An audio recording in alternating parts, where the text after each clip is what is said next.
and gentlemen, welcome to Retro Warriors episode 473. Woo! As always, I'm your host, Justin Baker, and as always, I'm joined by viable human Chris Saturn. Hello. Hi, Saturn. Hi, Justin. We're here to do the show. Yay. I'm so excited. Are you?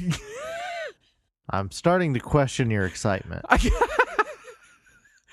been watching a lot of, listening to a lot of the YouTubes, and I think we need to have more of one of those, like, performative intros where we're like, welcome to the show. This episode, we're going to talk to you about this thing and this thing and this thing and this thing. Don't forget to like and subscribe. Do you think we'd get, like, more listeners? No. If we did one of those, like, really shitty, way too long, like, minute and a half telling you what the video's about for a 5-minute video. The kind that gets auto-skipped by my sponsor block? Yeah, with a call to action and also a mention of our sponsor, Skillshare. I feel like we're too set in our ways. I don't even know what the fuck Skillshare is, and I don't want to know. Nobody tell me. Teach you skills. Stop telling. I said don't tell me just now. Yeah, but I don't like to listen to you. I just said it. As far as housekeeping, Guy's here for his segment, which we've renamed the Guy Zone, because we established in the pre-show that I am in charge of what it's called, and so I shall name it whatever I wish. So it has now been renamed to the Guy Zone, which I kind of like a little more. It sounds like a segment from like a game show. It sounds like a spinoff of the Dead Zone. That Christopher Walken movie. I imagine it. I imagine it as like on one of those dating shows, and like if you don't pick any of the people on the stage, you get to go to the Guy Zone where there's just like 50 guys standing around, and you just pick one of those. You know, like from the warehouse. At least they don't place you with a guy. Yeah, well, no. Yeah, I mean, you get to pick, right? Something. But it's you just select from the warehouse of guys that they have that go on the show. This is the first show of the night. It's not supposed to be this weird. Both men and women get sent to the Guy Zone if they don't choose a partner. I have a weird energy level lately. I've been eating better, so I have more energy in general. I think it comes out in weird ways. I don't think I know what to do with it. If that's what more energy for you is like, we need to maybe cut you back, get you back on the sugar. My week. I've been playing the video games. I played many video games. I played MechWarrior 5, which is still just outstanding. I know they have a monetization problem with the game in that purchasing the game with all the DLC is like, I don't know, $90,000 or something. Now, I'd like to note for the record that for a week or so, the note said that you were playing MechWarrior 5. And I'm upset that that's not what you were playing. And then I fixed it before the show, and I still had a typo, and it was Mecha Warrior 5, and now it is fixed to MechWarrior 5. But if you can ever get the MechWarrior 5 game and all the DLC on sale for like $20 or something, it's such a blast. It's so much fun, man. Because the base game is still on Game Pass, right? I think so. I think Microsoft owns it. They don't. No, they published MechWarrior 4, but not 5. That must be what I was thinking of. I'm not sure because I mean I own it on Steam. But man, it's just real fun. Super moddable. It's got Steam Workshop support. I know I've harped on it before, but every now and then I'll just be like, I feel like a big shooty robot stompy stomp game, and it always delivers. It's always a blast. That should be the back of the box, big shooty robot stompy stomp. That's what the next one is. It's MechWarrior : Big Shooty Robot Stompy Stomp. I also fired up No Man's Sky. I had been playing X3. Yeah, I just checked to see if it was still on Game Pass, and it is. And the last sentence in the description is, if you're looking to blast, wreck, stomp, and profit, step inside. So they kind of did. Yeah. They kind of did call it that. Yeah. I'd been playing X3, and I was like, No Man's Sky has just gotten some huge update. And I was one of the people that was on record as being upset that they lied at the launch of the game. Right. Because for people that don't remember, they did go on stage and flat out just lie about the features that would be in the game. Yeah. Now, time has borne out that it's possible that Sony executives were pushing for some of that, and maybe it wasn't fair to the developers, and that all that stuff happens. But at the end of the day, Sony was pushing the release date pretty heavy. At the end of the day, people got on stage and lied about the game. It came out, and it was not what they said it was going to be. I bought it at launch, and it was disappointing. And they have perpetually been releasing massive updates for the game since it was like 2016 when it came out. Something like that, yeah. and I keep going to it expecting for them to want more money from me. They have not charged for anything other than the base game, and these are huge updates. Yeah. Like even the Steam reviews are like, you guys, it's okay. You can make us pay for something again. We forgive you. You gave us enough free shit. Like, make us pay for one of these expansions. Maybe in a couple of years they'll release a 10th anniversary edition and finally go. make some money on it. But it's still fun. It's still a little too crafty for me and not enough space sim. Yeah. But that was what turned me off when I tried it back when it first came out. Was it felt like it was all just gathering and crafting, and I lost. It's interest. A lot of that, and if you're not the kind of person that gets it, because every now and then I'll get in the mood for one of those gathery crafty games. Sure. I do, survival, I guess is the name. I do get in the mood for them. But it's kind of a definitely like a different kind of Zen state than I'm looking for from a space sim. Yeah. But all that to say that the game still runs very well. They keep adding every time I boot it up. I'm like, oh, there's a shitload more content to enjoy. I still don't stick with it long enough, but it's there. I'm going back into Dwarf Fortress. It's been enough time. I think I've decided I'm done with my original fortress from the launch of the game. I like that you've decided that you want to jump back into two massive games at the same time. Yeah, I'm over here like, I don't know if we can play this 30-hour JRPG for the show, Saturn. I'm going to play No Man's Sky and Dwarf Fortress instead, because I just don't have time for video games. No, I don't have time to read that Goosebumps novel. I'm going to go read War and Peace instead. I'm jumping back into Dwarf Fortress. I love the idea that somebody is saying they don't have time for that Goosebumps novel.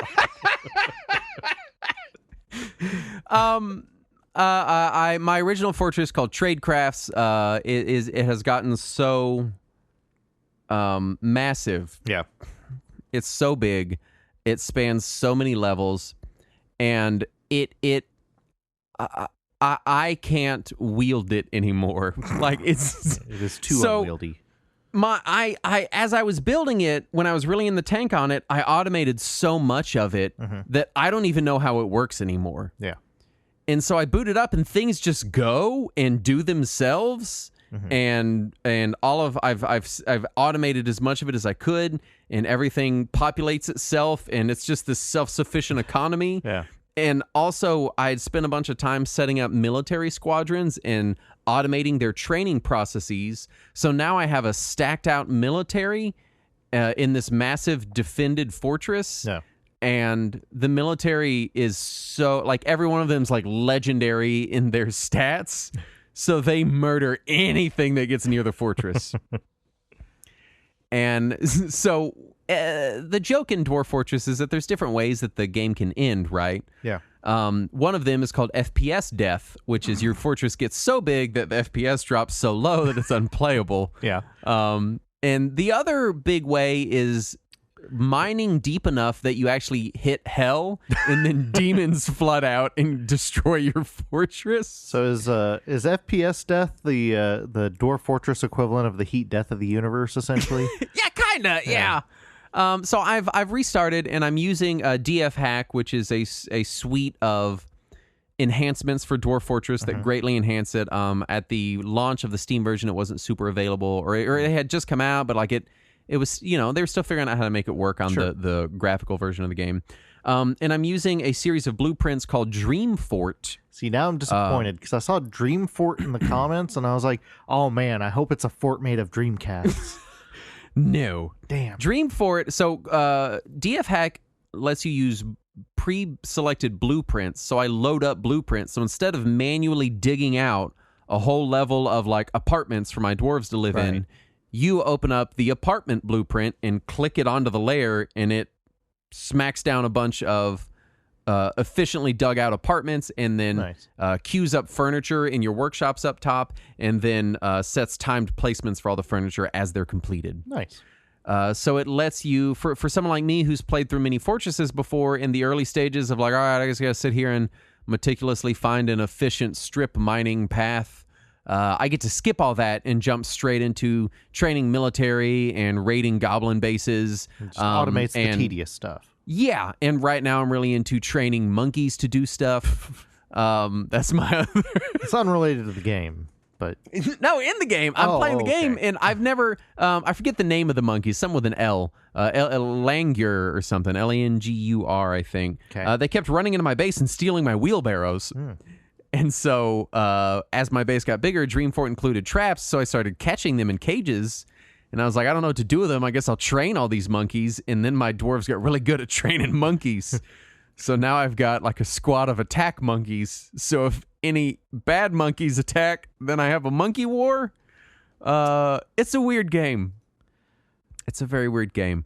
But still greatly enjoying Dwarf Fortress. For anyone out there that maybe played the Steam version, got into it for a couple weeks and was like, that's cool, I highly recommend DF Hack. If you're an old veteran and if you never checked out Dreamfort or Quickfort, man, they really do just completely get rid of the early game tedium and let you just focus on the fun part, which is accidentally drowning dwarves while you're trying to dig wells, or accidentally collapsing the entire roof of your fortress such that it smashes through 7 different floors and kills like half your dwarves on the way down. You know, the fun parts. You know, I've found in a lot of games that the tedium is what I come there for. And the once it is established and you're supposed to watch the whole, like, play out, that's when I lose interest. Like The Sims, I want to just construct the house with unlimited money, and then as soon as the house is constructed, I'm like, oh, I don't care about this dude's life. He can just die. I think Dwarf Fortress it's a nuanced enough game that you can find weird shit to do. That's fair, like it's not quite like SimCity where like once your shit's going and you got your bus lines and your rails and everything, you're like, I just gotta watch it. I guess there's nothing else to do. It doesn't need anything from me. Becoming self-sufficient is the first step, and then the next step is like, what weird shenanigans can I get into? Which right now is very monkey-based for me. Also, our main food source is puppies. Oh, okay. I thought you were going to say monkeys. No. Well, we do eat the monkeys too. Right, but puppies are quite abundant. Yeah. And I'm not proud of it. But also, when you butcher an animal in the game... I'm proud that puppies are abundant. When you butcher an animal in the game, they use, the whole animal. So the bones are turned into arrows. They build monuments, like little statues, decorative statues out of the skulls, and they build clothing out of the leathers. Yeah. So I have like dog skull totems and puppy hats. It's very strange. You got some Mr. Burns stuff going on in there. Yeah, it's very Mr. Burns. Yeah. But it's a weird game. I'm very much enjoying my return to Dwarf Fortress. What have you been doing, Saturn? Hello, hi. Hi. So I have a laptop that I bring to work with me.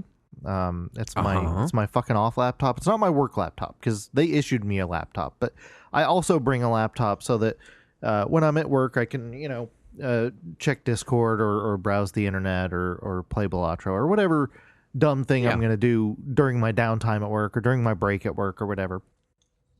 And a few months ago when I was getting pretty heavy into Final Fantasy XIV again, I had tried to play that on my laptop because it's got a 5G card in there so it can connect to the internet. It is online. Oh, man. MMO over 5G. How is that? Really well. It works incredibly well. I guess you're in the city. Yeah. 5G is an exciting new technology to you. Yeah, my 5G connection on my laptop averages about 40 or 50 megs down. Okay, so that's the speed of my home internet. Yeah, it's pretty good. So yeah, I have no problems playing an MMO on there. My problem is that laptop, it's running a 11th gen i5.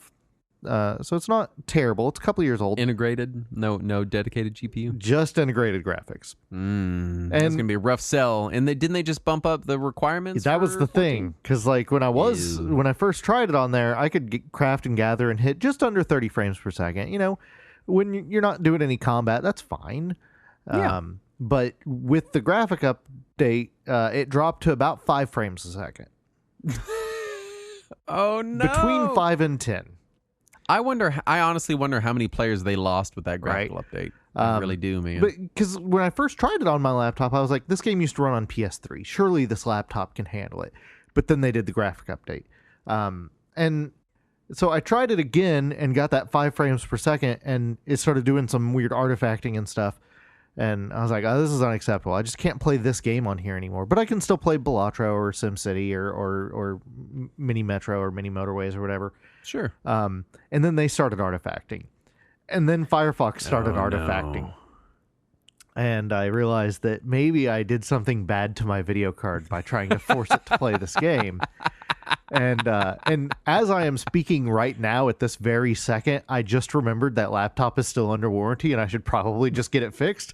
But anyway, let me ask you something. What brand of laptop is it? It's a Lenovo.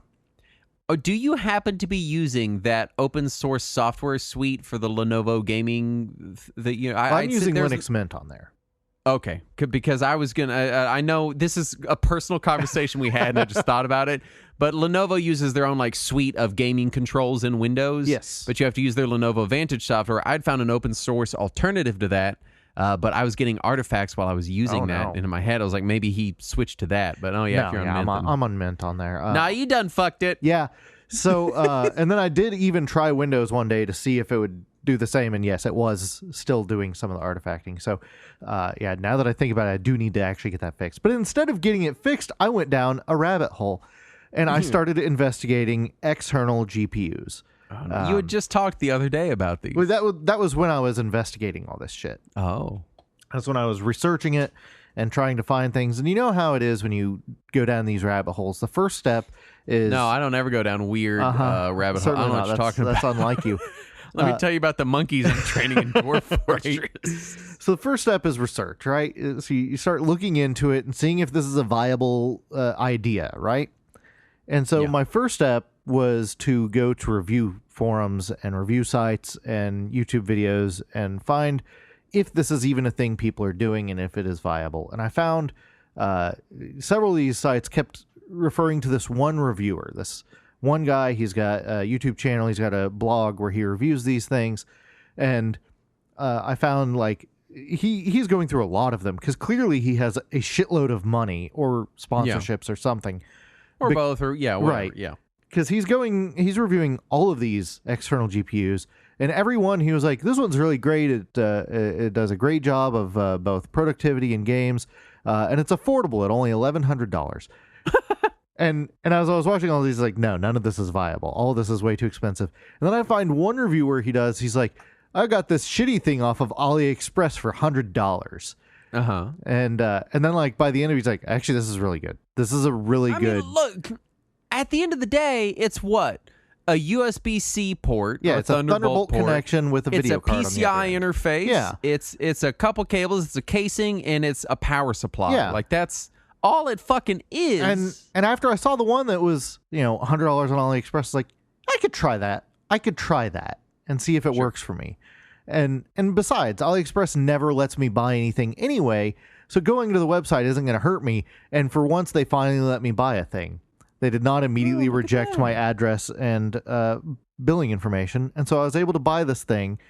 And then, like, the day before it arrives, I remember, the reason it was so cheap for him was because he had a bunch of video cards and power supplies laying around. Oh. I don't have that. Yeah. Yeah, you got to put a video card in the enclosure. Yeah, so it arrives, and so I take the video card and power supply out of my desktop just to try it, just to test it, see how it works.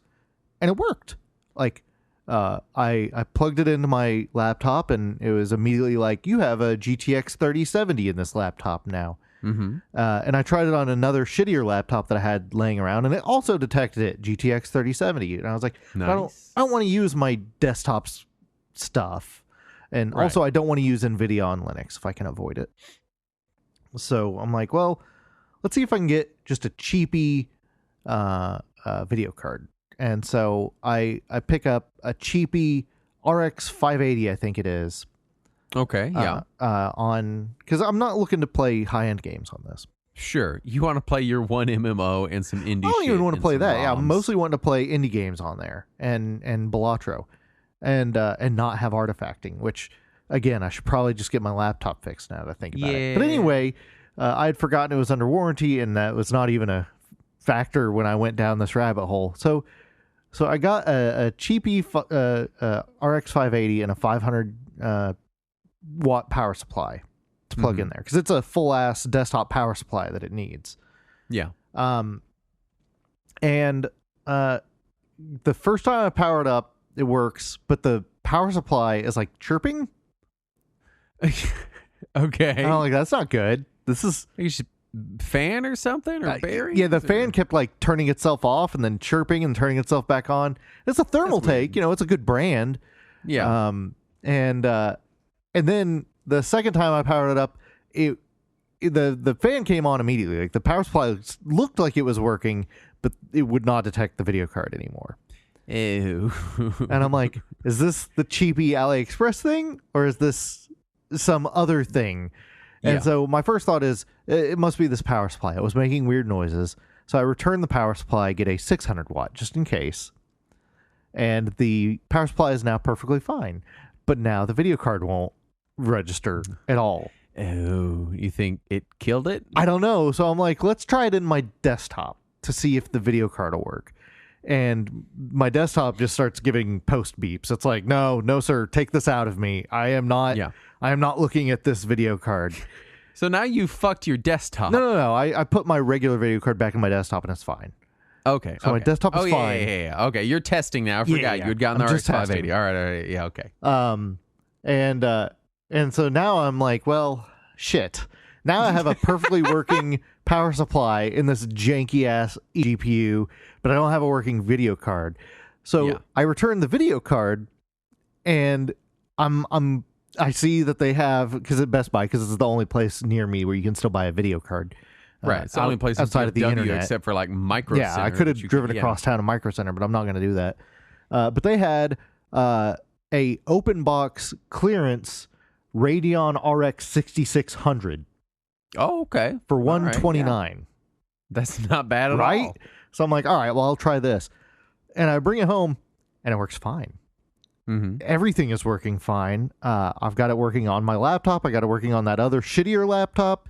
I even tried it on my desktop, and my desktop's like, now you have 2 video cards. What are you going to do with this? Now you got 2. What's wrong with you? Yeah.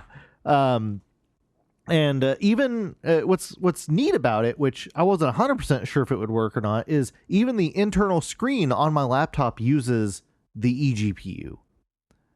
Mm-hmm. So I can either use an external monitor or I can use my internal monitor, and it'll use the eGPU, and it's fantastic. I did power up Final Fantasy XIV this morning because I know it has a in-game FPS counter just to see how it worked. And without the eGPU, it was averaging 7 frames a second. And with the eGPU is averaging 58 frames a second.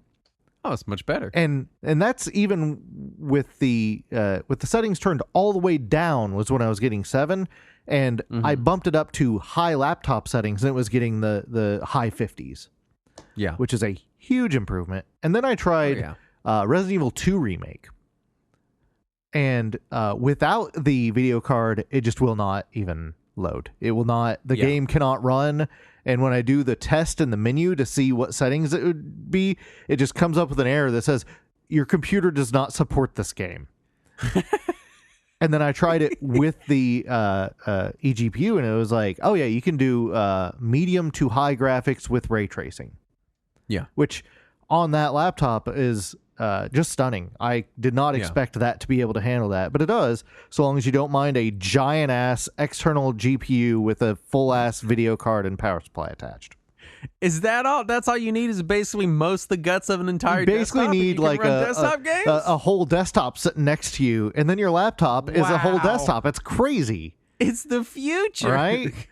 And I was thinking about it. I was like, the whole thing kind of tears down to pack small, so even if I wanted to travel with it, I could, except for the power supply. You can't collapse down a power supply. It's still going to be a whole ass power supply. At what point do you just buy one of those little like mini CPUs and Velcro that to the side with the little Thunderbolt, and then get one of those little portable monitors? Yeah. So at what point is that your laptop? So I just sent you a picture of this goofy ass thing with the like, it's not huge, but it is exactly as huge as you expect from a full-ass power supply and a video card. There's no outer enclosure on this thing. No, there is not. Oh, it's just a dangling out there. Yeah, it's which on the bright side keeps the video card very cool.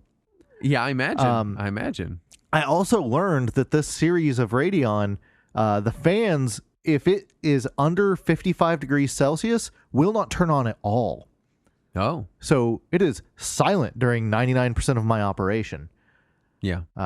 Yeah. So it's been weird, but it works. I am shocked at how efficient and operable it is. Yeah. Yeah. Well. Let's do some news. Okay. First up, several former Chibi Robo developers have developed a new studio named Tiny Wonder Studio and have announced a spiritual successor called Co-Robo. That's neat. I didn't really do the Chibi Robo, but I know either. people really liked that. Yeah, so. I tried the first one and didn't super get into it. So, but it's I'm glad that they are still doing stuff. EA confirmed that 2.2 million players paid $100 for 3 days of early access to their college football game. Ugh. Additionally, the game heavily used AI to help generate the character models. So the only reason I put this in the notes is because $100 for 3 days of early access. That is successful enough that we should expect every developer to be doing this going forward. Yeah, and I see that we talk about this a lot in the Discord where it's people come in with stuff and they're like, why are these companies fucking the industry? Yeah, like why are they so predatory? Bad? And the answer is because it works. But yeah, because it works. People pay the money. I mean, if you that's a lot of money. Yeah. That is. So why wouldn't you? That is over $200 million in sales just from people who want to play 3 days early. Like, if you're any other company in the industry, yeah, you would feel stupid for not doing this. It's literally free money. The only thing you're doing is flipping a switch 3 days earlier. Yeah. A switch that's already ready to flip for like a month before it is, even flipped, because that's just how the process works. Like, I would get it if it was just, early access if you pre-order, because that's money you're going to spend on the game anyway. Sure. But spending presumably $30 extra, because I'm guessing the game is $70. Right, and you're paying the additional extra. I'm guessing they probably gave you some loot boxes or something. But $30 in there. I don't for know. 3 days. That's $10 a day to play a game that you're going to be able to play forever without spending the $3 if you just wait 3 days. Yeah. That's scary to me. That's a scary path the industry is going down. Yeah. SVC Chaos got a kind of surprise Steam re-release with console ports coming soon. I returned the Steam version. Yeah, I heard the Steam version fucking sucks. Pretty borked. Oh, it's jank as shit. So you go in there and I remap all my controls, and then you get in the game and it just has double mapped all your controls. Nice. Control mapping flat out did not work for me, so I could not play the game. And the console version is going to be sold by LRG. Yay! Oh my god, it's a bad. Don't give them money until they fix it. Yeah. I mean, my gosh, it is. I was very excited for it. I love SVC Chaos. And it's physically unplayable for me, and it's the state that it was at launch. Hopefully, it gets patched quickly. Also, it was $20, and calling it I wouldn't call it. It's not any kind of remaster or anything. It's literally just here is the game ROM with some menus in front of it, which is how they've done a lot of the Neo Geo re-releases on absolutely, Steam. Yeah. Now, I liked SVC Chaos. It's not as good as Capcom SNK 2, but it was good. I liked it because it was still 4 buttons. That's true. It does. And I really I vastly prefer. Didn't Cap SNK 2 go 4 button?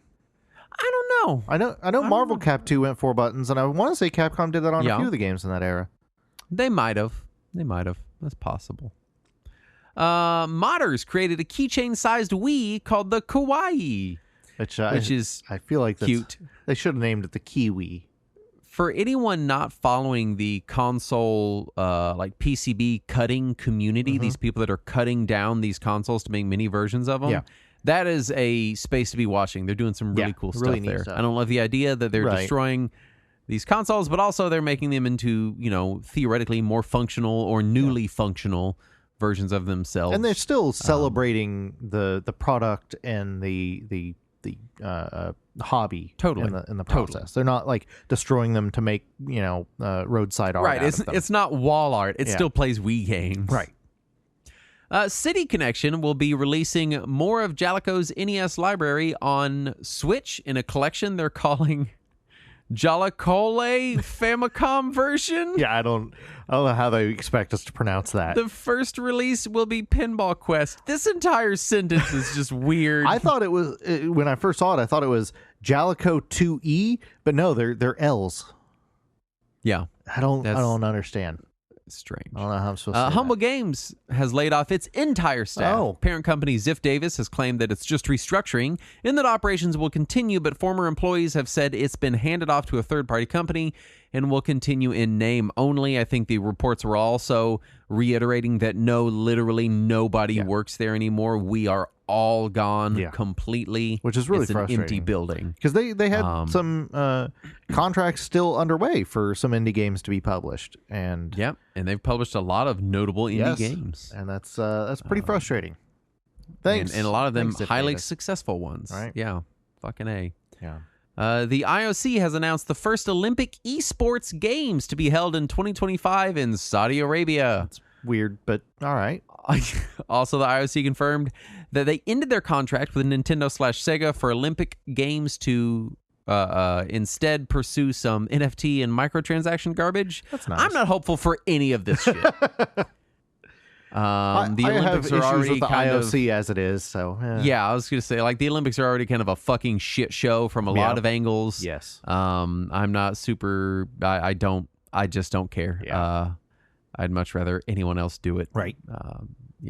I'll take a Jeff Keighley game Olympics. That's how much. Yeah. That's how much I don't care about this. Yes. That if Jeff Keighley was like, video game Olympics, I'd be like, all right, fuck it. Yeah, let's do it. Yeah, do your thing. Bring out Hideo Kojima, your best friend. You can talk about how he's your best friend, and and we can watch you trade friendship bracelets on stage, and that'll be what we do. They'll fluff each other.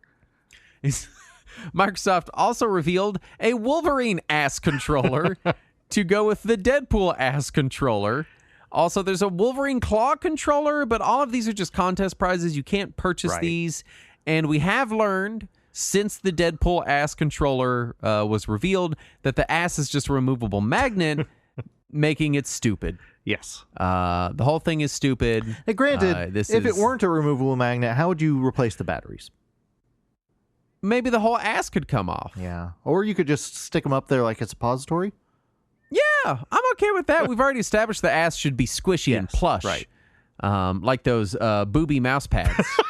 Is what I'm. You know the ones. The gel mouse pads. Yeah. Yeah. Nintendo is releasing capsule toy keychains of components of their classic controllers. They're really adorable, which is cute. Yes. Yeah, I like these. These are really cool. The WoW team at Blizzard have joined the CWA union. More unionization in video games is a good thing. We need to see more of this. My father was I don't remember the exact phrasing for it, like an area captain or precinct captain or something for CWA for like 30 years. So I can appreciate CWA. Yeah, so that's good news for the industry for once. And Yuji Horii says that more realistic graphics have made it more difficult to make games with silent protagonists. Yeah, I can see that. I guess he's never played Doom. He should. It's real good. I think he's saying dialogue-heavy games. Oh, I see. Okay. I was trying to think of one. Master Chief doesn't talk a lot. Yeah, that's true. But he does talk. He does talk a little bit. It's in there a little bit. Anyway, speaking of Yuji Horii, yes. That brings us to our topic at hand, which is Dragon Quest IV Chapters of the Chosen, Part 1. I'd like to say that I did rearrange the news just so that would be right before it, so that when you said speaking of whatever, it would actually make sense for once. Yeah. That was an intentional choice. Intentionally designed segue on the back end there.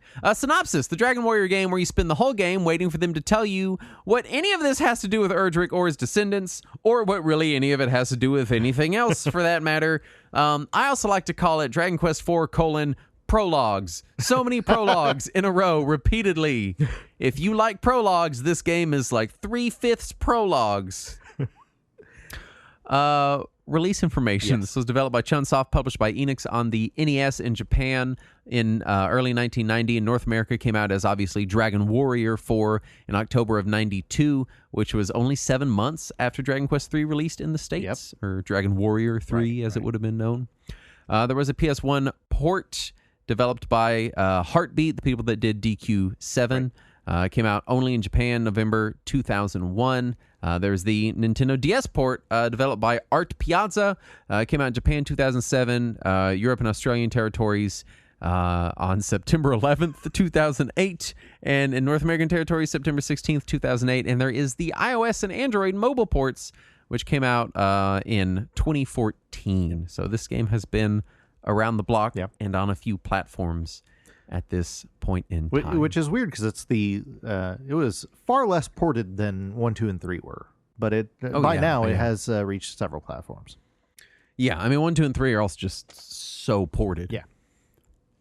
As far as scope, I played the DS version of the game. I booted up the Android version of the game. I bought it and played it for a little bit. Decided I didn't want to play through the 12 or 15 hours I'd already been through, and that I didn't like the touch controls as much as I like just using a controller. I agree with that. And ended up returning it to the Google Play Store and going back to my DS version. But I played almost all of this game on my phone, but in a DS emulator in RetroArch with a controller attached. And I didn't talk about it this episode. I'll talk about it at the beginning of next episode. But I got a new phone, and it's a folding phone, and it's perfect for emulating DS games on. It's great. So that's how I played the game. But it was the DS version. I had played it on my R4 card on my DS Lite, and then on my 2DS or my new 2DS XL, and then switched to my phone and just dragged my save over, and it just picked it up in RetroArch, which was very nice. Which is to say that we'll mostly be talking about the re-releases and not the NES. Yeah, the DS version. Saturn, I know you were originally familiar with the NES version. Oh, yeah. You seem a little less familiar with the DS version. Yeah, I've played the NES version far more times than I have the remake, so we'll be able to cover both, but we're going to focus mainly on the remake. As far as first encounters, I don't know. I remember when the DS games came out, I had played Dragon Quest VIII, and I was like, oh, they're releasing the older Dragon Quest games. Yeah. And I think I played like 10 minutes of this. Like I know that I rented all the DS ones because I worked at GameStop at the time, and you could rent games, you could check out games from the store. And I tried it, and I didn't stick with it. I'm pretty sure I tried all the DS ones, and the only one I stuck with was I played a good chunk of 5. But then 4 and 6 just didn't stick with me. And this is really the first time I've really paid any attention to Dragon Quest IV outside of that time, and it was probably 2005-ish when I played it originally. Yeah. We had got it in, it would have been 92, would have been late 92, probably around the holiday season. So a couple months after it came out, and we had gone to Funko Land to get Dragon Quest III, which I think I talked about on our Dragon Quest III episode. And while we were there, the guy was like, we got Dragon Warrior 4 now too, and my dad was like, well, I guess we probably better get both for your mother. And we got them both and came home, and my mom was very excited. She started 4 immediately. Yeah. And she was like, all right, you get the old one. You can play 3 for a while in the other room. I'm going to play 4 in here, because we had 2 Nintendos. The idea, the depth of gameplay that Dragon Warrior 3 and 4 provide, comparatively to other RPGs on the NES, that's so much RPG on the NES to take home in one bag at the same time. And take home in one little plastic Funko Land bag. Holy shit. I think what was $60 or $70 US at the time. Yeah. So, adjusted for inflation, that's like $7,000. But at the time, it was relatively cheap for how many hours of gameplay we got out of there. Oh, totally. Plus, back then, when guides were incomplete and hard to come by, it probably took months. Yeah, I don't think we ever found any guides for either of them. Like, there was a issue of Nintendo Power that had some stuff for Dragon Quest 3, but 4 we had to just figure out on our own until we got a viable internet connection 4 or 5 years later. Yeah, so I can't, I could see you squeezing a year out of these 2 games. Oh, yeah, easily. Easy. There was a lot of we had a lot of hand-drawn notes and maps for 4. Tell me about the development of Dragon Quest IV. So, like the rest of the first 11 mainline series games, the development was overseen by the main team. You have writer-director Yuji Horii, who also worked on Portopia Serial Murder Case and Chrono Trigger. You have artist Akira Toriyama, best known for Tobal number 1 and 2. It's not what he's best known. I'm sorry, for Blue Dragon. It's Dr. Slump. Oh yeah, so for Dr. Slump. Yeah. in Sandland. Yeah, in Sandland. He also did Dragon Ball, I guess. I don't know what that one is. Anyway, it's one of his lesser known. It's one of his B-sides. Yeah. And then of course you have composer Koichi Sugiyama, who's a human, who is legally a human. Was legally allegedly a human. Not a very pleasant one, yeah. but a human. The development started in January of '88, which was 2 months after development of Dragon Quest III had ended. I was unborn yet. Yeah, for me, Dragon Quest IV always felt like a real late NES release, which it was here in the U.S. Yeah, starting in '88. Yeah, because I mean, Famicom was what, '85? '83 was when the Famicom came out. The NES was '85.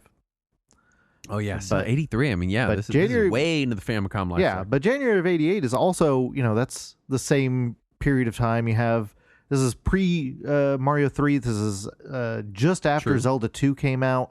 So it was kind of in the middle of the NES's lifespan when development started. But so it's weird for me to think of it as that early, as an 80s kind of game.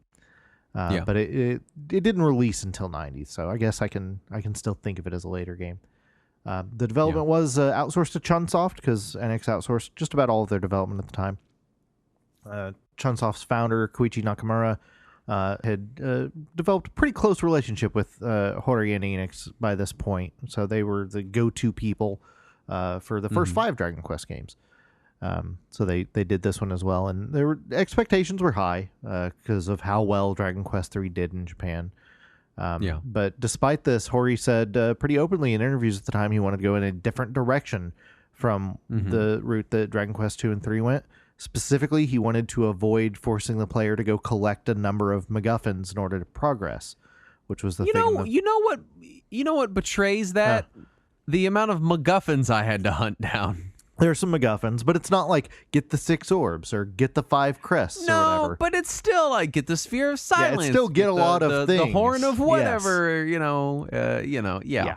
So I don't think he knew how to do something different than that. He just didn't want it to be a list of multicolored same item. It just couldn't be orbs. Yeah. All right. It's not orbs. Yeah. Other shit. Right. Or crystals or crests or anything like that. It's just a collection of different shit. Also, he did things. He was still a fan of collecting things, so he wanted to have some kind of collection in there. So he added the mini medals. This is the first game in the series that had the mini medals in it. Oh.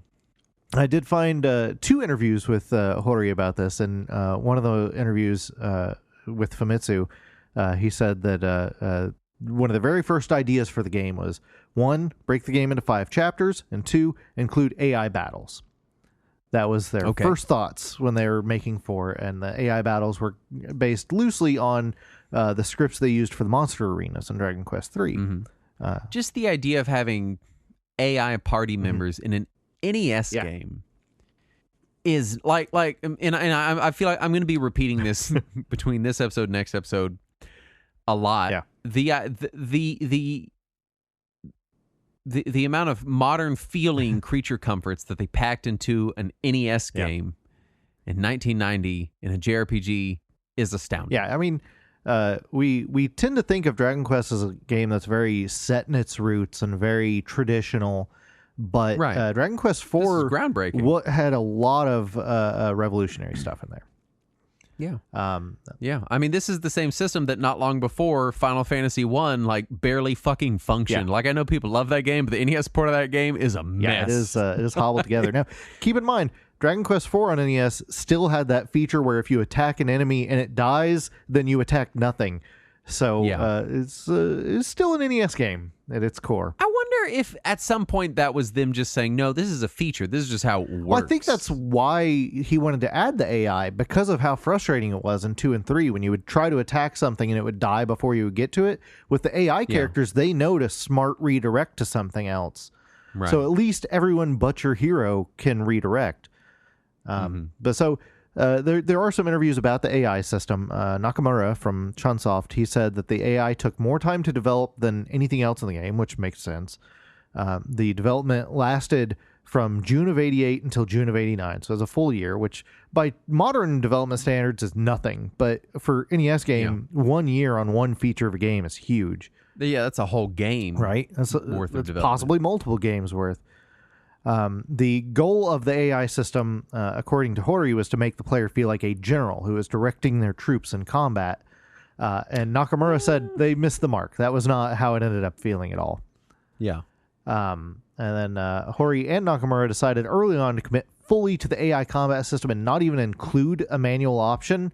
But very late in development, they are starting to panic and think maybe they needed to add in a manual option as a backup, but then they decided at the end that it was functional enough and they would just leave it in there as the only choice you had, which they later rolled back in ports of it. But so having played the DS version, where I get kind of the best of both worlds, where Chapter 5 onward, I get full AI settings for all of my companions. There are still some AI-only characters, like Kirill early on when he joins his AI-only. Yeah. Ujam when he joins his AI-only. There's a bunch of AI-only companions. And so that's still there. But in the NES version, you only ever control the hero no matter what. Well, in the early chapters, you control everybody manually. You control the main characters manually. You don't control the temporary characters. Right. But any of the main heroes you control manually in the early chapters. But in Chapter 5, you can only ever control your hero. Everyone else is AI all the time. But with the non-hero characters in Chapter 5, you can't even give them commands. Wow. There was a lot of experimentation with the AI in this. Yeah. And I mean, really, to be fair, Chapter 5 onward, I had everybody except you can't put your hero on AI, but I had everyone on AI maybe 98% of the time. And keep in mind that the AI used in the remakes is the refined, upgraded AI system that they've used in the more modern games. So it's improved a bit from what it was before. And these days, yes, I always use AI in all the Dragon Quest games. But back then in 4, it was frustrating to get used to the personalities that some of these dumbass AI characters had. So you had to learn what it was they were doing. But once you figured out, it is functional. I'll give them that. And I found a quote from Yuji Horii. He said, in the later half of the game, a human player normally wouldn't use a weak spell like Jira, which is the Japanese name for the spell that we know of as Sizz or Fireball over here. But the AI knows how to make efficient use of your MP. It actually learns the max HP of enemies you fight, too. So there actually is programming where the AI-controlled characters would know how much health the enemy has left and wouldn't use their big spell. They would use a little spell instead, which is pretty smart. Though personally, I probably would have just attacked in that scenario. Yes. Although you're a very conservationist style player to begin with. I have people on Show No Mercy and focus on healing at all times. Oh yeah, I pretty rarely draining that MP. I use my prayer rings till they fucking disintegrate. I'm very. I go into the last dungeon with like a full inventory of prayer rings, and I'm like, I should have used these. No, I use them, and whenever I feel, I'm like, I'll use that. It's all the time. Totally. Yeah. So they said the inspiration for locations and story in the game came from a trip that Hori took to Spain. In March of 1988, so the game has some Spanish influence, which I never realized until I read that interview. Also, Hori had tried to implement a memory feature that would record dialogue into a in-game notebook that the player could go through at any point. So if there was some important dialogue, you could hit a button and it would record that to the notebook so that you could then go back and read it whenever you needed to. But memory and SRAM limitations on the cartridge made that impossible on the NES. Which I think that was a thing that the DQ3 had on the remake of Dragon Quest 3 right? has. The remakes? It was first in Dragon Quest 6 on Super NES, and then after that, the remake of 3 on Super NES added that. So that was something they did end up adding to the series, but it was dreamed up in Dragon Quest 4. They just couldn't make it happen. Yeah. And then there was the PS1 remake. Development started pretty much right after they finished Dragon Quest 7 at Heartbeat. there was an ad for the Western release of what would be called Dragon Warrior 4 on PS1 on the back of the U.S. manual for Dragon Warrior 7, and I'm still pissed off that we didn't get it all these years later. So there were plans for the Western localization, but then Heartbeat declared bankruptcy in 2002, and NX America couldn't afford to pay a company to reverse engineer Heartbeat's code to implement the localization, so they just ended up scrapping it. But then there was the DS port, which was based on the PS1. It was basically a remake of the PS1 remake. And when the Japanese ROM for the the DS version uploaded to the internet shortly after release, we found partial translations to English, French, Spanish, German, and Italian on the cart, which is what started the rumors that we would get a Western release, which we did end up getting. But this was still during the era where we had no idea if any game was going to be localized, especially Dragon Quest. So it was really exciting at the time to be like, oh, there's a partial translation in there. And somebody found an action replay code to enable each of those translations. So there was a lot of people who imported it just to play the partial translation, which was kind of functional. It's not great, though. Let's talk presentation. Obviously, I played the DS version, and the Android version which visually looks pretty similar. And all the DS Dragon Quests kind of look the same. I suspect they used the same engine. They did, or at least graphically the same engine. Yeah, so it was basically they had remade 4, which was itself a remake of the PS1 version of 4, and then they built 5 and 6 for DS off of that instead of basing it on the PS2 version of 5. So it's all basically built off of the DS version of 4. So if you've seen any of the DS Dragon Quests, they look pretty interchangeable visually.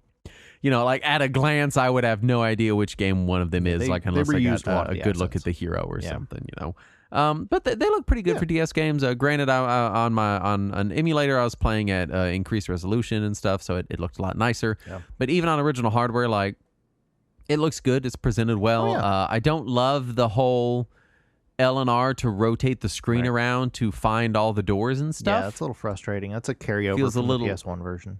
Yeah, it feels a little pixel hunty, and it feels a little bit like, look what we can do, your technology. When I'm like, just make it fucking flat. I'd rather just be flat so I can see The only reason it doesn't bother me in 4 is because I played the NES version of 4 so many times that I know where every door is. So I'm like, I don't even need to rotate the map. To be fair, there was maybe only 5 or 6 times that I was really just stumped and then was like, oh yeah, rotate. Yeah. And then I would rotate and find a door. Some of them, I would say a handful of them seem intentionally hidden behind this rotation mechanic. Most of the game, it's not an issue. Yeah. And the few that are intentionally hidden were doors that were hidden in the original game. Really? A lot of the NES Dragon Quest games have doors that are on the back of a building or whatever that you can't see. You just have to kind of walk into it and hope that you find it. And so that's how they translated that to the DS version. It's just by putting them on the back end. That makes a little more sense. I just don't love the whole. It also, I'm dumb, and I have a hard time. If you rotate the screen, I have a hard time navigating a town now. Oh, yeah. Because I don't know where things are, because in my head, I'm like, oh yeah, the weapon shop is to the left, and that's how I remember it in my head. And then I rotate, and then I'm like, it's not to the left anymore. What do I do? Also, anytime that you put your hands over your eyes, Justin thinks you're gone. Look, man, I just have a problem. I don't know what, rotating is really, especially in a dungeon, I will instantly get lost. That's fair. If I have to rotate. Although I think if you push both L and R at the same time, it resets to the default view. But I also had that set to refill my health and MP, pressing L and R at the same time, which I was trying not to use unless I needed to. Yeah. I heavily use that to reset the map, so I don't think I could do that.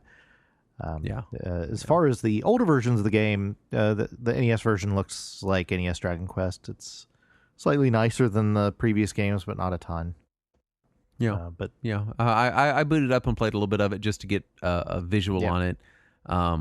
It feels weird having the amount of features packed into a game that looks like that. Yeah, it looks like NES Dragon Quest. So alien. Yeah, it's very strange. I will say, as far as the music goes, So it's mostly, it's Sugiyama's Dragon Quest music, so it's Yeah. what we were expecting. And so much of the music from the game has been reused in later games that it's probably familiar to a lot of people. Sure. The one new thing that they added was the jingle every time you save. Justin, you love that, don't you? I used save states. Just to avoid the jingle. I never had to listen to the stupid fucking jingle. I'll tell you what jingle was annoying in this game. The party join jingle. Because I there love are the party so join jingle. many... sure, it sounds nice, but it's, 80 minutes long. It is frequent in this game. So many people join, leave, rejoin. Now they're back. Now they left. Now this guy's over here. Now this guy's going to join you, but only for 10 minutes. And it's like, please don't play the jingle every time. I don't remember fast forwarded through it. which Dragon Quest is. I think it might be 6 or 7, but there's a psych out moment where somebody joins and it plays the jingle and then they walk away and then they don't join and then they come back into the room and say, just kidding, I am coming with you. And it plays the jingle again. I love that bit. It's just so long. I don't mind the jingle. I mind the length. Right, that's fair. It's Sugiyama is very proud of his jingles. Yeah, clearly. But no, it's it is a good soundtrack though. It's got very little reused music. There's several reused jingles because Dragon Quest, but most of the music itself is new. Let's talk gameplay. Okay. I don't know that we need to go into all the details of Dragon Quest gameplay. For people that don't know it, it is a turn-based Japanese style menu-driven RPG with random encounters and the general get to a new town, see if there's any equipment upgrades, purchase said upgrades, or grind until you can purchase said upgrades. Go to the nearest place where you need to find the definitely not a magical MacGuffin, but it is a horn or a ball or whatever, or a sphere. And if it's too tough, you go back and grind around the town until you're strong enough to topple it. I mean, that's the basic gameplay loop. Yes. And I hesitate to make it sound boring because, like you said earlier, Dragon Quest is very comfortable with where it is now. But at the time, this was still, even in this fourth iteration, I think still pretty exciting. Yeah, and they were still I think they did putting some new stuff in there too, which was exciting. Yeah. This one, you did put in your abilities are predetermined like other games. You just get them as you go. Right. There's no skill tree. There's no point buy system. It's very Final Fantasy IV in that regard. True. Yeah. In fact, I felt a lot of analogs to Final Fantasy IV while playing through this. Yeah. Which this came out a few months before Final Fantasy IV. And it made me feel even weirder to realize that Final Fantasy III and Dragon Quest III are both the job system ones. And then Final Fantasy IV and Dragon Quest IV also share a lot of similar beats. It's true. In being the narrative game much more narrative driven, linear with kind of more development, linear characters, linear progression. They're very similar in that regard. Granted, the games are very different from one another. The stories are very different from one another.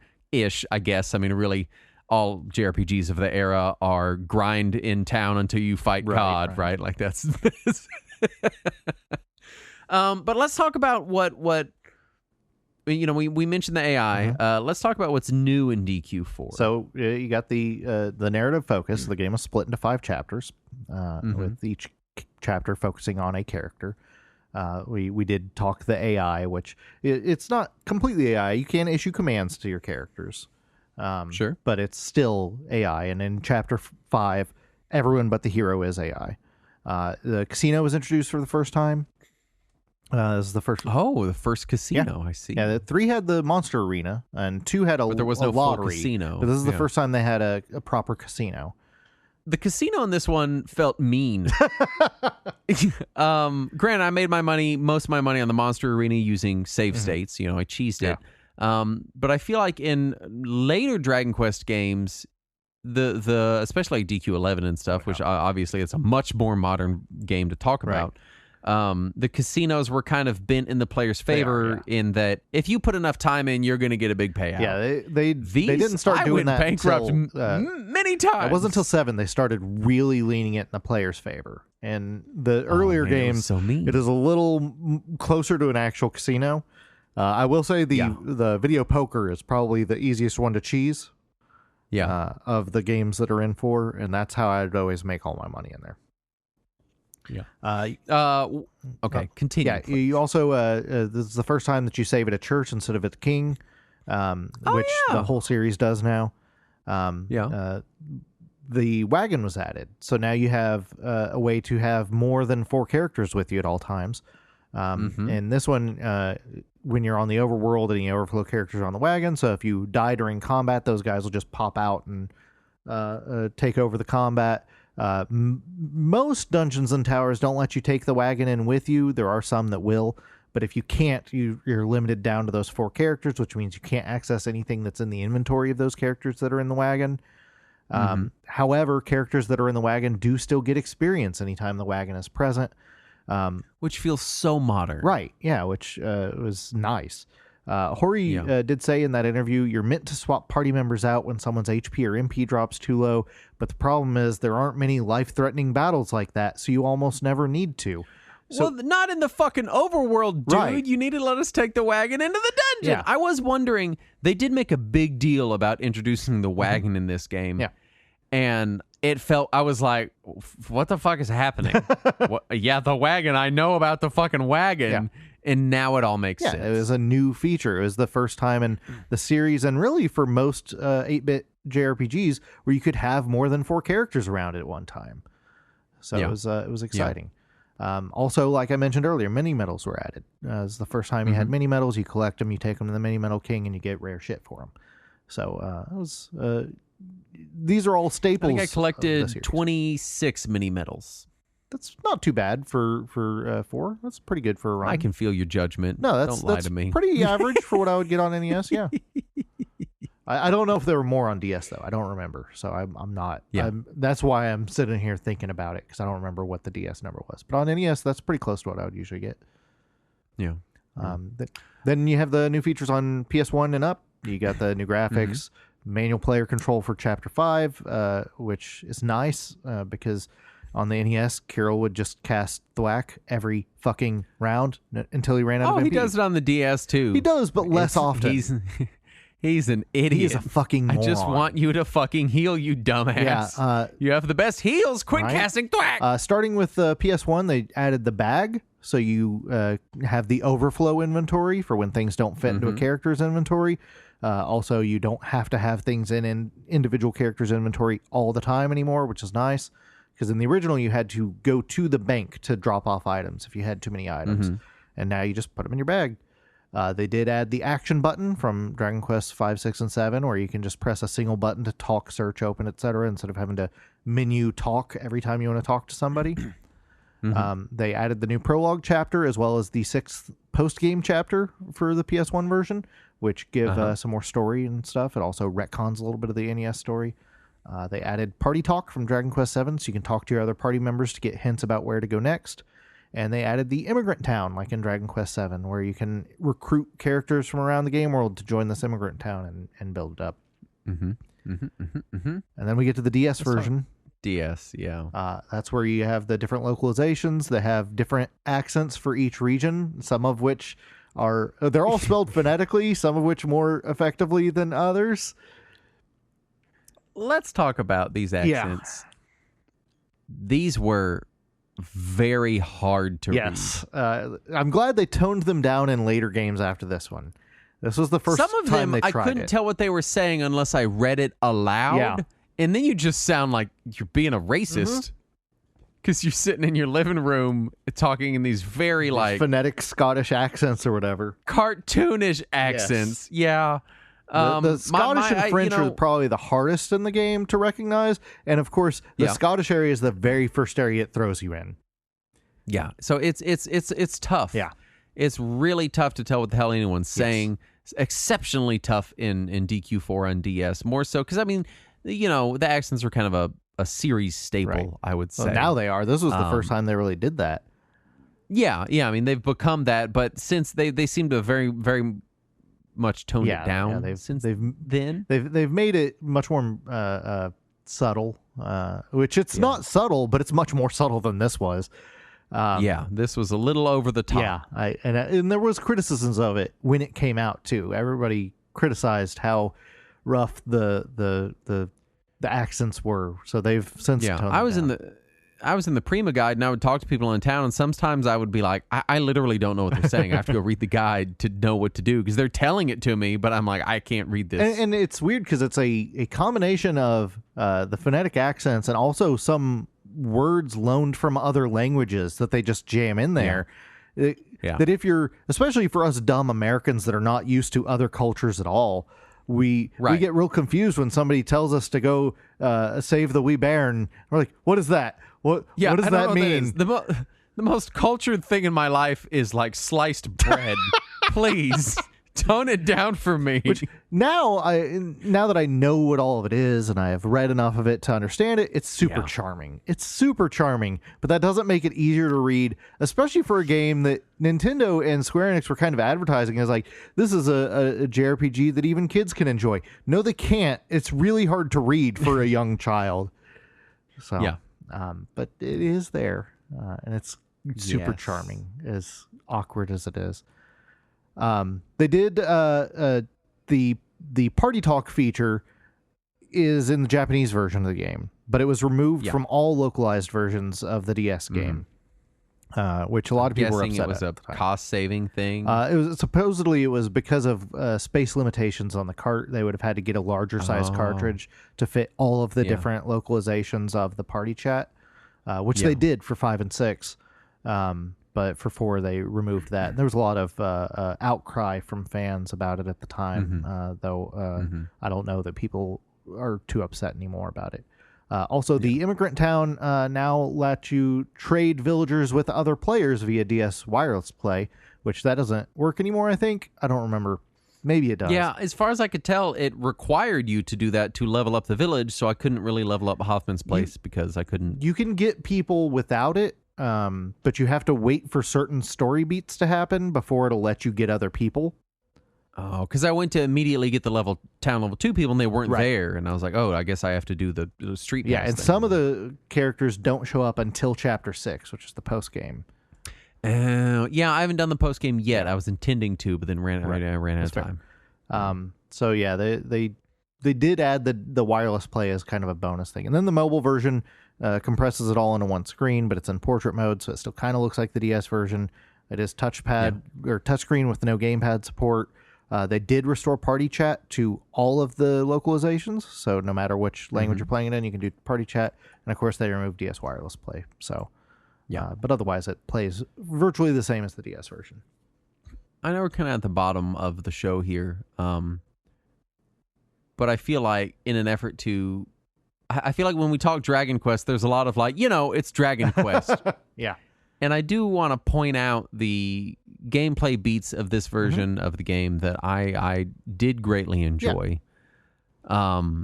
Because I came off of Dragon Quest 3 enjoying it, but having some problems with the implementation of the job system. Sure, yeah. I came out of this one comparatively very much enjoying it and being very impressed with it. Granted, I'm playing a remake over a decade after the case that's built on another remake. Like, there's been a lot of chance for refinement for the version of the game that I'm playing. Right. But it still felt like an extremely modern Dragon Quest game.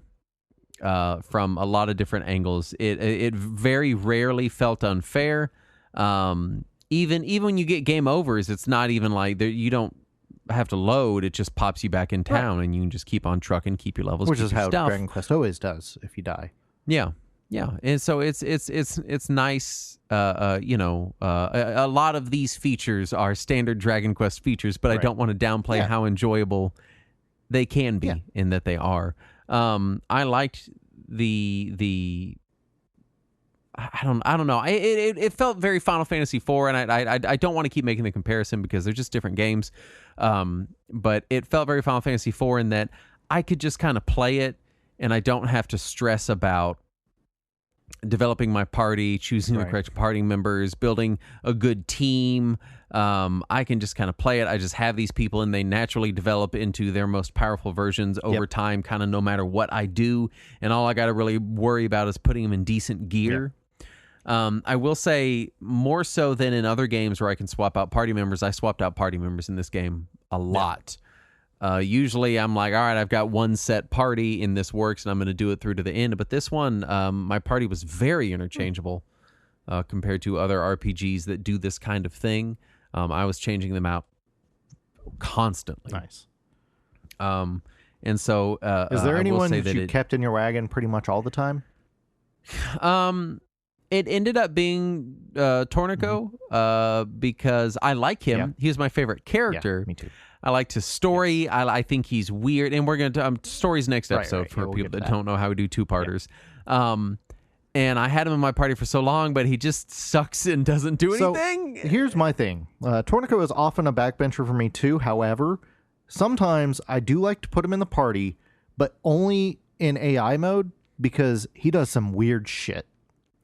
And I don't know if you've encountered any of this or not, but sometimes if he is on AI, he will do these random things. Like he'll call a random group of merchants to come out of nowhere. Did you ever get that? No. It's just a random thing he can do, and it's... I think by the time I got to Chapter 5, I'd played through Tornico's stuff. Yeah. And I was like, yeah, he kind of sucks. And he was in my party for a little bit in Chapter 5, but I hadn't turned on tactics yet, so I think I was controlling him. And then I was like, and then in my head, I was like, all right, let's optimize my party. So then I switched to AI, and he got benched. Yeah. So if he is on AI, he will do these random things, like he will accidentally find a satchel of herbs and heal the party, or he will whistle, and a group of traveling merchants will show up and pummel the enemy for like 400 damage. So the game knows he sucks. Yeah, and it gives him these weird AI to make up for it.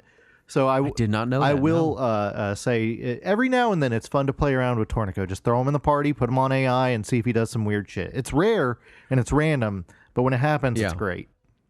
Maya and Mina were in my party for quite a good bit of time. Eventually, my most played lineup was Hero, Ragnar, Kirill, and then Boria, the old wizard guy. And then he would sometimes get swapped out for Mina and then her and Kirill would both be set to focus on healing. I had two healers for a large portion of the game. Because I think by the end I was pretty under level. I was hitting the last boss at like level 37, 38. Oh, dang. Yeah, that is pretty under level. And then I went and I was like, I guess I'll go grind a few levels, but grinding at that point was pretty slow. Yeah. And so I was like, well, I'll turn on like a times 50 XP cheat or whatever. And because I like those because I still have to grind. I just do it a lot less. So in my head, it's like I'm still going through the motions. I'm performing the mechanical motion. I'm just getting a better return on my time investment. I do the same thing. I like that better than the cheats that are just like instantly be level 99. I'd rather have like the 4x EXP or the fast forward. Yeah, I still want to go through the motion. And so I'd put it on like 2x, and I was like, that's still not very much. And then 5x. Then I was like, let's put it up on like 100x, and we'll do a few battles. And I ran into a Metal King slime the next battle. And so I immediately jumped up to like level 84 for everyone. Here's the thing, though. When you gain 30 levels consecutively for everyone in your party and in the wagon, that takes a while. I had to Google how to set up sticky turbo buttons. And I just had to leave it. It took like 15 minutes for everyone to level up. Sounds about right. With fast forward on and turbo on. That was my favorite thing they added in Dragon Quest XI is that if you gain multiple levels at once, it'll say, Eric jumped from level 11 to 19 instead of making you do each level individually one at a time. Oh, it's hell. So I did accidentally over level it. And then when I went to the last boss, I just kind of crushed him out. But I died to him a few times because he's a tough fight. It's like a 7-part battle, and he keeps gaining body parts and shit in the middle of the battle. He's real tough. And I imagine we'll talk more about him next episode. But I just wanted to say that everything in this game worked really well for me. I did feel the need to swap out party members frequently, and it was just enough for me to worry about their different equipment and swapping them out and playing with the AI that I never really missed things like skill points or trees or anything like that. And it was a very nice balance in that regard. You did mention that it kind of reminded you of Final Fantasy IV, And I'll say even back in 92, 93 when I was playing this, I had the same feeling. And I remember there was that brief period of time when I was really young that I far preferred Final Fantasy to Dragon Quest. And I remember thinking, but Final Fantasy got there in just their second game instead of 4 for Dragon Warrior. And now, with the knowledge of time and localizations and everything, I realized, no, it was the 4th game for both of them. And also, Dragon Quest 4 came out first. So, Yeah. So I think the gameplay doesn't overstay its welcome. It was engaging from end to end for me. I cared. I enjoyed it. I enjoyed doing the battles. I enjoyed a lot of the grinding. I just did straight up. And so I did want to say that while a lot of it is familiar, especially by modern DQ standards, it's a good kind of familiar. It's very well done. And if you're looking for a very kind of quintessential Dragon Quest experience, and you are a later comer to the franchise like me, and going back to some of the really early entries, you're like, oh, it's a little too weird, this felt just right for me, I think. But you know what else is just right, Saturn? What's that, Justin? Our Patreon at patreon.com/Retro Warriors. It's just right is what the tagline is of the website. Is that our... Okay. We have other shows there that you can listen to, please. We're gonna thank the following patrons for the money they gave us. Thank you. Starting with first, that's a good place to start. Also, Chronolingua, Chase Deanda, Mayo Man X, Dan, the longtime listener and frugal consumer, Dean Schmidt. My love for you is like a truck berserker. Kumatora from Mother 3. And Oni Onoi. Are all the patrons we want to thank for the money that they gave us. Thank you. And we spent it on GPU enclosures and Dwarf Fortress. Yeah. And butt stuff. So, and money well spent. Yeah. Anyway, stay tuned after the ending credits. For the Guy Zone, obviously... Part 2 of Dragon Quest 4 is going to be next episode is going to be all the story stuff. So if you listen this far and you don't want the story spoiled, go play the game. Then, also if you don't want the story spoiled, then you probably never played a Dragon Quest game because it's kind of exactly what you expect. Because that's sort of Dragon Quest's whole bit. Yeah. I don't know that any of the stories are really that terribly unique on the whole. 3 was surprising for 1988. That's true. Yeah. That's true. I'll give you that. Yeah. But if you don't want to hear about how you level up and eventually fight a god, then don't go play the game first. Oh no, you just spoiled it, Justin. Oh no. Also, I will say it's I think I beat it in 25 hours. That's pretty good, yeah. So you can do it. I believe in you. You got 25 hours between this episode and next week's episode. Justin, believe in you. Go get it done. I just tell your family and your job that a podcast guy believes in you, and then go play DS games.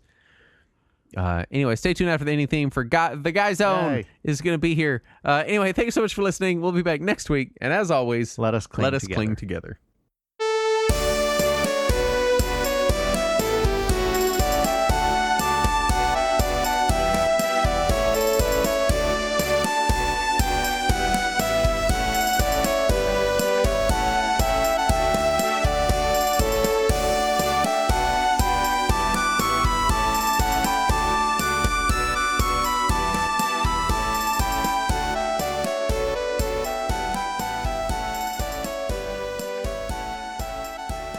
Welcome to the Guy Zone with our producer Guy, which is why it's called that. We covered this previously. It's not called the Guy Zone because it's exclusionary to women. It's called the Guy Zone because your name is Guy. If you're one of the patrons, plug for our Patreon again. You'll hear that we recorded it. I expressed my concern that it sounds like very exclusive and not in a fancy way. Right, but I pointed out that it is exclusive to only you and no other humans. You're the only person allowed in the Guy Zone. Except for the two of us. We're here. Yeah, well, we have to document it. We're here in more of a documentary format. We're the Guy Zone's documentarians. Yeah. We're like the Watchers from Marvel. Like, we're just here. We're not gonna do anything. We're just gonna let you talk, and then great. I'll try and say things that are super offensive. You know what's funny to me is that calling it the guy zone, it never occurred to me that I'm like, well, that's kind of, makes it sound like it's only men allowed. And never once I was like, no, it's just where guy is. It's not the guy's zone. It's the guy zone. It's that guy zone. One guy named Guy. What if we rename it to the Guy Johnson zone? That just doesn't roll off the tongue.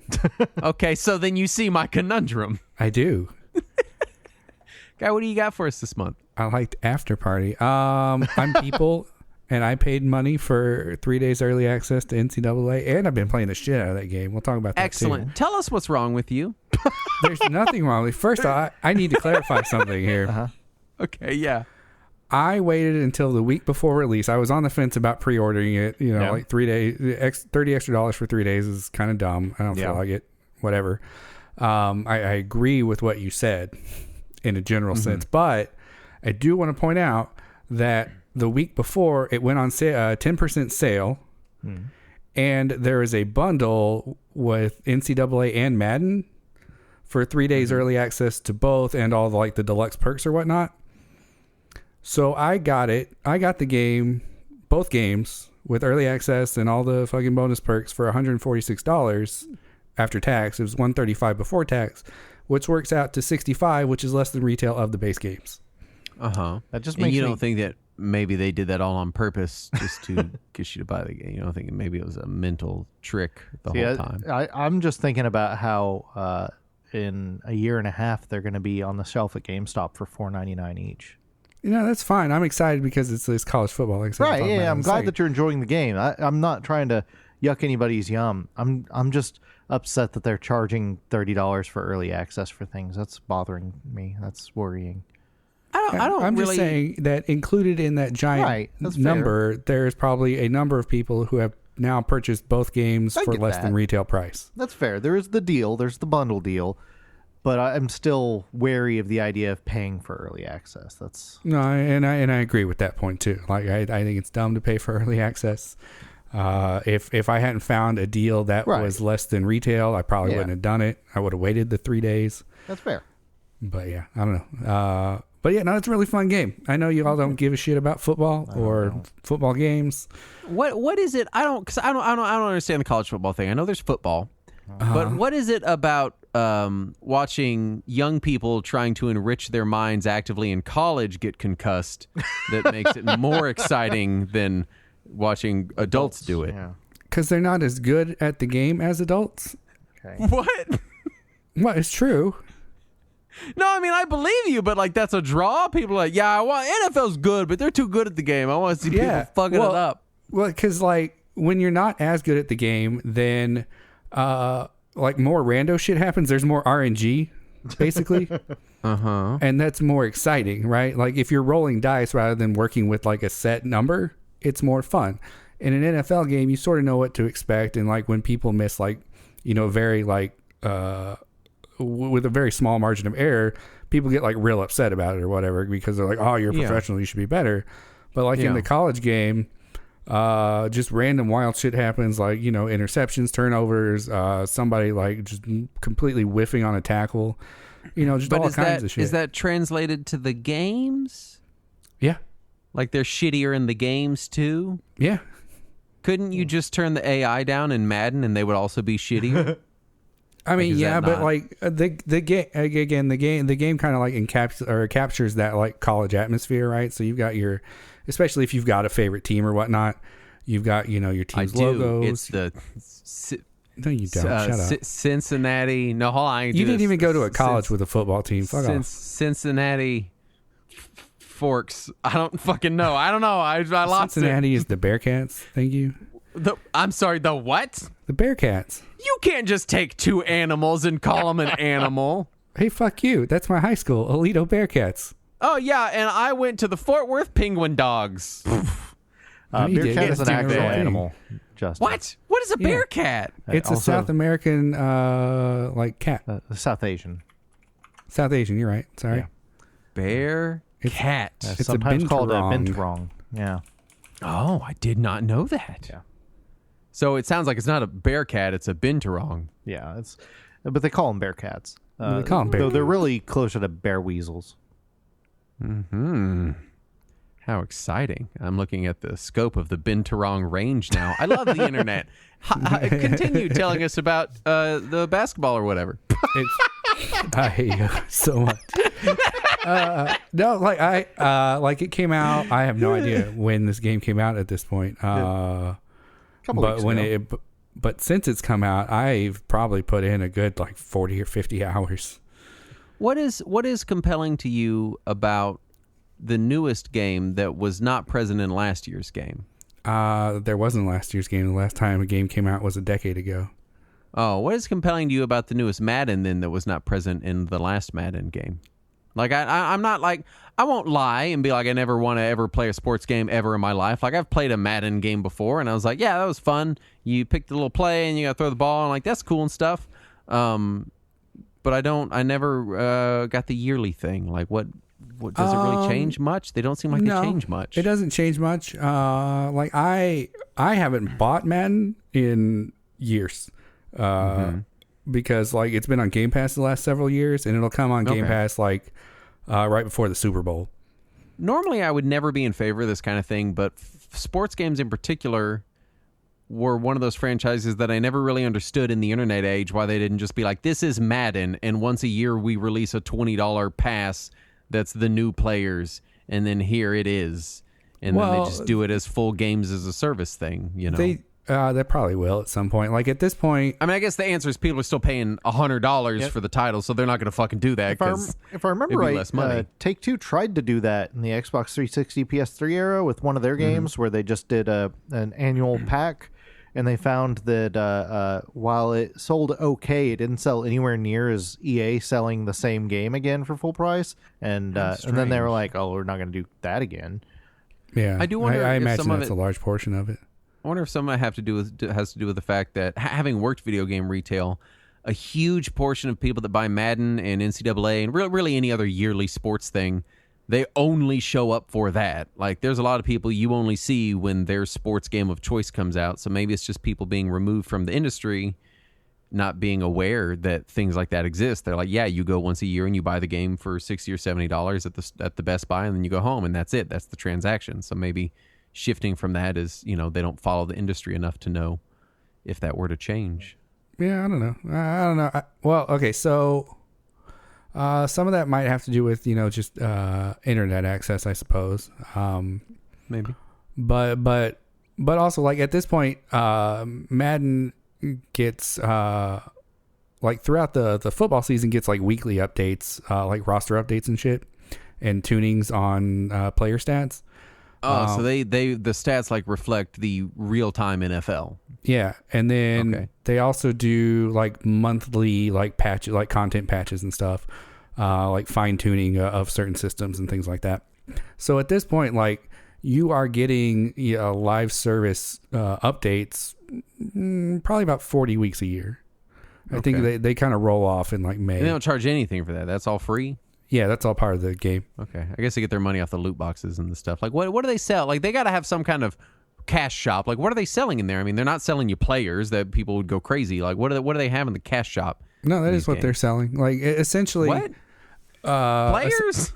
Well, not like individual players to unlock, like in the AI mode, but they sell for the online mode. Originally it started out as a PvP thing, but now they've added like PvE to it. But you build your team of players, and you like what you get in the loot boxes are those player cards.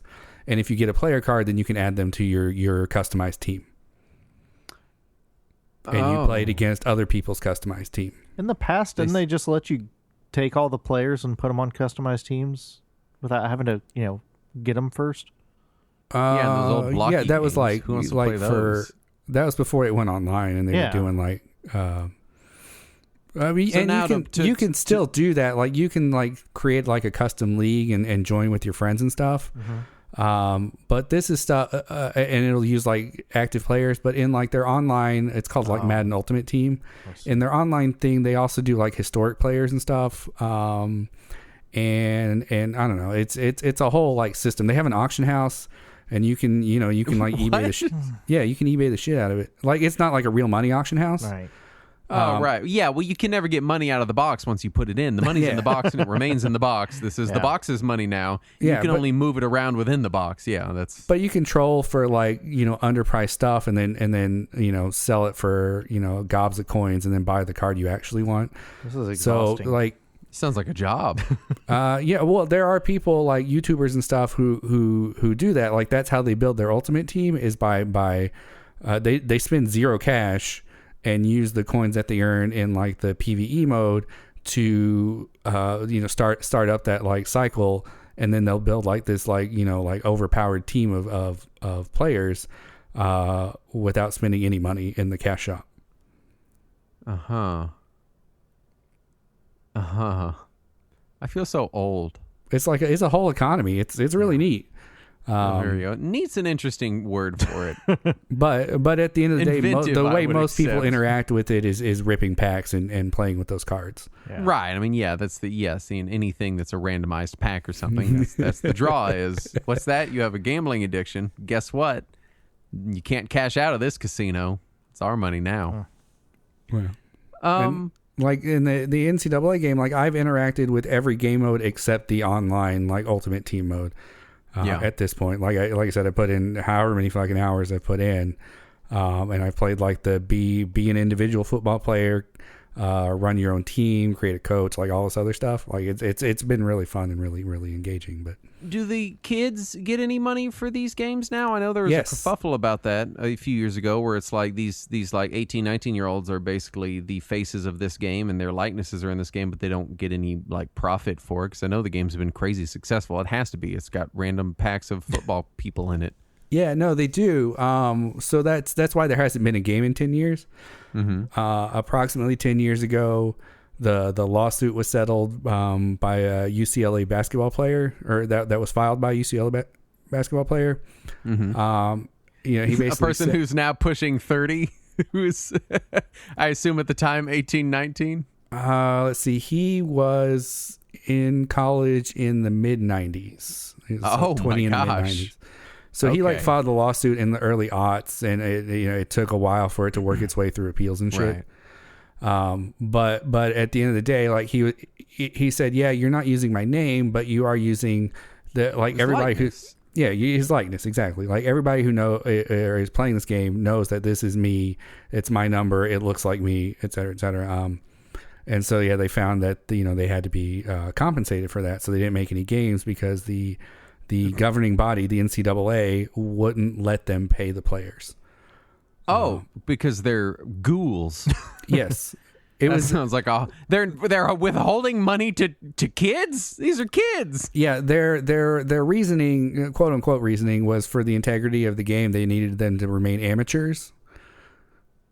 God damn it. Yeah. They still, God damn it. Yeah. No, amateurs as in not paid professionals. Yeah.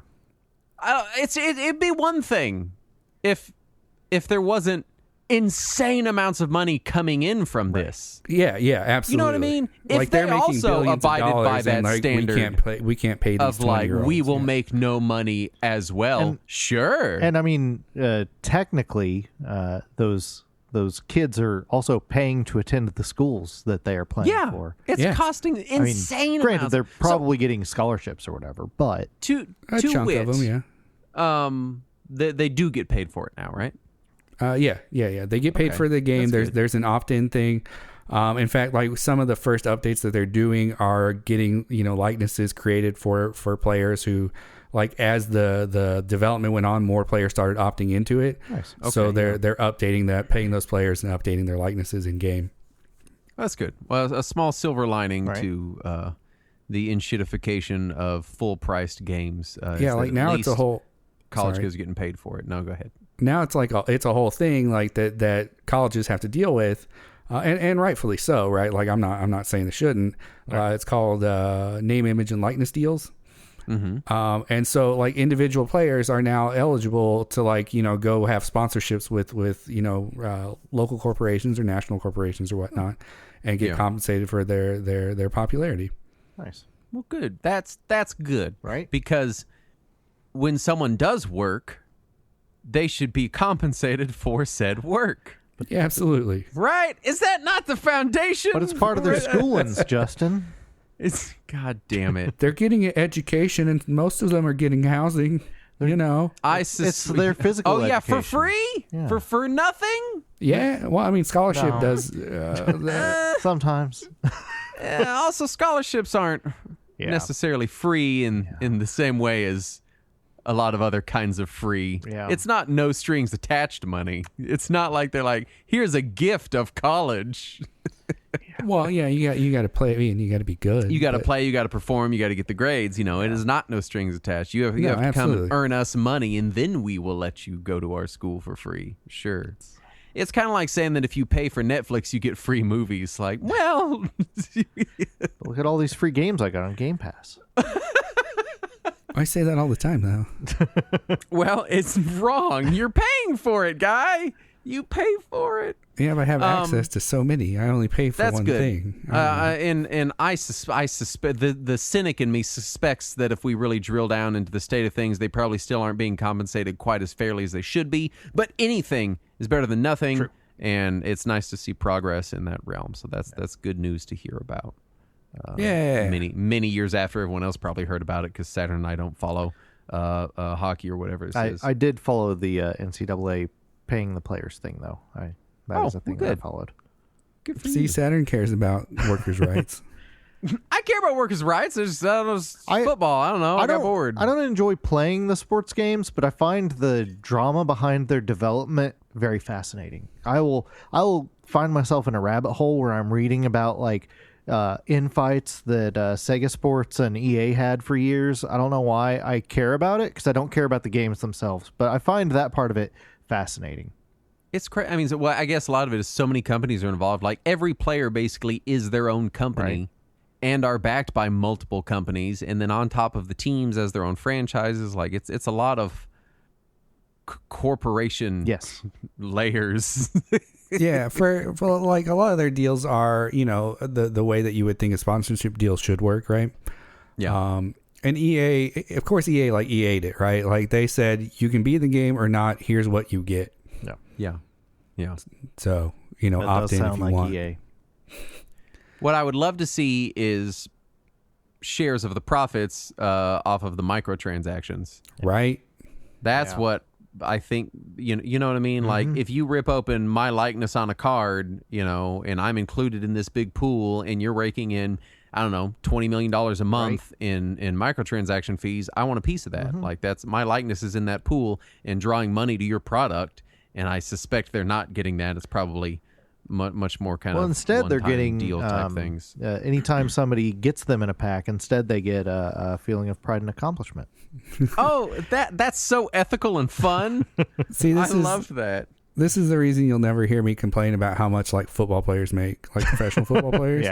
Yeah. Because like at the end of the day, their players union, like their workers union, negotiated like a 60% cut of revenue for their work. Yeah. Also, they're professionals doing a very difficult job that will likely end up with them being injured and potentially having Or long-term just brain crazy. damage. Crazy Yeah. happens a lot too. Yeah. Some of them you're like, man, you okay.